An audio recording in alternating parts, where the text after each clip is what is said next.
வெள்ளிக்கிழமை காலைல பாப்பா ஸ்கூலுக்கு அனுப்பிட்டு தான் இந்த மாதிரி ஒர்க்லாம் ஸ்டார்ட் பண்ணுது. நிலவாசல் வந்து மஞ்சள் தடவி ஸ்டென்சில் வச்சு அழகாக குட்டி கோலம் போட்டுட்டு 2 பக்கம் விளக்கேற்றி பூஜை பண்ணியிருந்து ஃபஸ்ட்டு நிலவாசலை வந்து விளக்கேற்றி சாமி கும்பிட்டு அப்புறம் பூஜை அறையில் போய் விளக்கேற்றுங்க. ஏன்னா நம்ம குலதெய்வம் வந்து நிலையாக நம்ம வீட்டில் இருக்குன்னா அந்த நிலவாசலை பூஜை பண்ணால் தான் கண்டிப்பாக நம்ம வீட்டுதே அம்சமாக இருக்கும் சொல்லுவாங்க. நான் அந்த மாதிரி தான் வழிபடுறேன். இந்த புது வீட்டில் இல்லை, நான் ஆரம்ப பழைய வீட்டில் இருக்கும்போது இப்படி தான் பண்ணுவேன். ஏன்னா அந்த காலத்தில் கட்டை இருந்துச்சு. இப்போ வந்து ஆரம்ப காலத்தில் வந்து கல்லில் போட்டிருப்பாங்க, இப்போ வந்து கட்டையில் பண்ணியிருக்கோம். நான் இந்த மாதிரி தான் கஸ்டமைட் பண்ண சொன்னேன். அந்த மாதிரி கஸ்டமைட் பண்ணி எனக்கு கொடுத்துருந்தாங்க.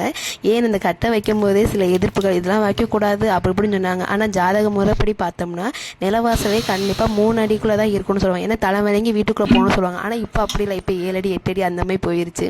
சில ஐதீகம் பார்க்குறாங்க, ஆனால் முக்கியமான ஐதீகமே தெரிய மாட்டேது. நம்ம இதை சொன்னால் உனக்கு என்ன தெரிய போகுது அப்படின்னு நம்ம மேலே ஒரு பலி போட்டுறாங்க. ஓகே, அதெல்லாம் விடுங்க. நான் இந்த மாதிரிலாம் பூஜை பண்ணி முடிச்சுட்டு அப்புறம் சின்ன சின்ன வேலை பார்த்துருந்தேன். மிளகா காய போகிறது, துணி கொஞ்சம் தைக்க வேண்டியதாக தச்சுட்டு முடிச்சிருந்தேன். நெக்ஸ்ட் ஒரு வீடியோ பார்க்கலாம். பை.